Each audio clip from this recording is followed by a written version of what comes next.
Hello, I'm Dr. Sten Ekberg. I'm a chiropractor in Cumming, Georgia. And I have a patient here, Bradford Edge, and we'd just like to talk to you for a few minutes. We'd like to ask him some questions just for other people to see what chiropractic can do, that it's not just about back pain. So this is Bradford. How you doing? Do you want to just tell us in your own words what you had going on, what you had tried before you came here, and what you noticed when we started working on you? Sure. I have a vascular necrosis, which is the degenerating of the bone. I got this injury in the military. We really did not find out how I received this injury. I went through 2 surgeries, a decompression surgery. They removed the decompression stem, they put in my leg, and I've pretty much been with pain every single day for the past 17 years. Every day became crutches, cane, or walker. And I'm only 38 years old now. I can't even go to a restaurant and carry my tray without having someone to help me. When we go to grocery stores, I don't do a lot of walking. I find a quick place to sit down once again because too much walking is just too much pain on me. If I sit down too long, it's too much pain. I met Dr. Ekberg, been coming here ever since for about a little over a month now, about 6 weeks, and I've never felt this good in the past 17 years. I'm able to move and get out and enjoy my family that I could not do 17 years. So I really appreciate everything Dr. Ekberg has done. Do you want to start telling us how you heard about us? My wife told me about her friend, doctor, that helped her daughter out so well. So I was like, sure, let's try it. And I realized it was an hour's drive, but after coming that one time, that hour became a 5-minute drive easily. So an hour drive here is worth it. And anybody that has the pain that they want to get rid of, you cannot be too far away. What did you notice right after the first adjustment? After the first adjustment, I was pain-free immediately. I mean, I was literally pain-free. I was able to do certain movements with my leg that I wasn't able to do. Just as simple things as just tying my shoe. I seen Dr. Ekberg on a Friday. That Saturday, I was at the park playing with my kids, pain-free. And that Sunday, when I normally would have pain after a big day with my kids, I'm usually shut down completely the very next day. It wasn't the case. It was like a brand new day all over again. I could do more things again. So just one session, I saw years come right back to my life in one session. Can you just stand up for us and show us that? I can finally lift my right leg up straight without going out here. Usually I would have to go out here to lift my leg up. Now I just take it straight up. I can do this now. I couldn't do that at all. And it's because of the pain in the areas that it comes from. It's like, it's all over my whole right side, my whole right leg. And just that one movement allows me to tie my shoe, walk with less pain, and to be able to bend over and pick my kids up and not have a lot of pain. If you've been to a restaurant and you haven't been able to hold a tray, right, that brings the picture on for people. Oh yeah, I wish my kids could be here to let them tell you their version for me, because every day they ask, can we play basketball? Can you throw the ball? If I'm in pain, it's like, I can't.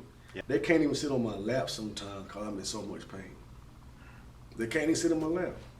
I mean, you get kids and they get grown so fast, they're too big to sit in your lap. So you want to really endure that. And for a long time, I couldn't. Yeah. You came walking in here with a cane, right? Yes, I came walking with the cane. Yeah. I walked out without the cane because I had no pressure, no pain. So I felt tremendous at that time. And what had the orthopedic surgeons and the people you had consulted previously, what had they told you? What sort of hope and prognosis have they had for you?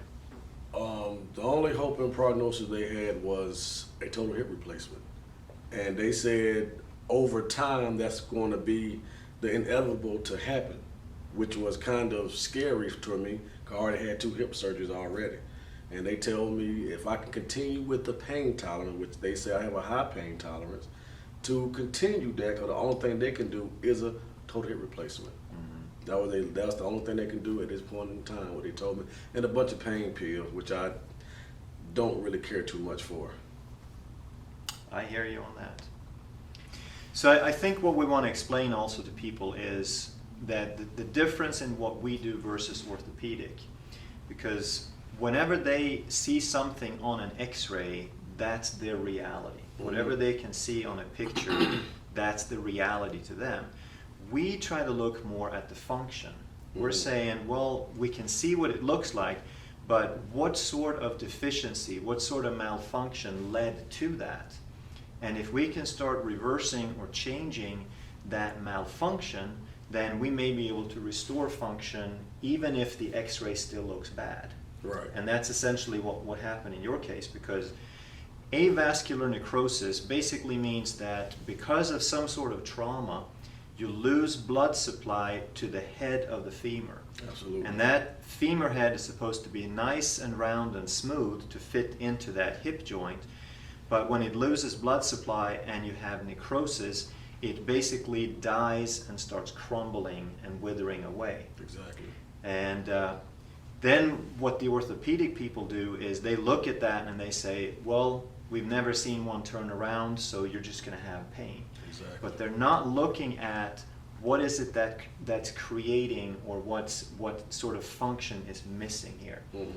So a hip joint can only, we want to ask, well, why did it get like that in the first place? Right.